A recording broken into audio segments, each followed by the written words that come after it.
ஸ்ரீனிவாசனை உடனே காலி பண்ண சொன்னோம். அப்போ ரொம்ப கெஞ்சி கிளறி 2 வருஷம் எனக்கு டைம் கொடுங்க, என் ஸ்கூலை வந்து நான் ஷிஃப்ட் அவுட் பண்ணணும் அப்படின்னு சொன்னாப்ல. 2 சைடும் மிகப்பெரிய வித்தியாசத்தில் இருக்கும். அது வந்துட்டு எங்கள் அம்மா கையெழுத்தே கிடையாது. அந்த ப்ரெஷர் அவங்க கொடுத்துருக்கிறதும், அந்த வே அவங்க எழுதுறதும், அவங்க ரொம்ப ஜென்டலாக பெண்ணை பிடிச்சி எழுதுவாங்க. இது நல்லா அழுத்தி யாரோ நல்லா கையை வச்சு ஆட்டி ஆட்டி எழுதின மாதிரி ஒரு சிக்னேச்சர் வந்துட்டு போட்டிருக்குது. அந்த கையெழுத்தை வந்து உண்மையான கையெழுத்து, பொய்யான கையெழுத்து நீங்கள் ஏதாவது ப்ரூவ் பண்ணுறதுக்கு முயற்சி பண்ணீங்களா?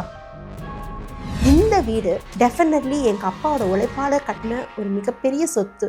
இங்கேருந்து சென்னையிலேருந்து சிங்கப்பூருக்கு கிளம்பி போகும்போது அழுதுகிட்டே போவார், அவ்வளோ பெரிய மனுஷன். இப்போல்லாம் வாட்ஸ்அப் இருக்குது, மாடர்ன் டெக்னாலஜிஸ் இருக்குது, நம்ம அவரை பார்த்து பேசலாம். அப்போல்லாம் வாரத்துக்கு ஒரு வாட்டி அடிப்பார். அந்த கொஞ்சம் நிமிஷத்தில் எங்ககிட்ட பேசி எல்லாருக்கிட்டையும் பேசி முடிக்கணும். பேசுகிற நிறைய நேரம் அழுகையிலே முடியும். அந்த மாதிரி கஷ்டப்பட்டு கட்டின ஒரு வீடு இது.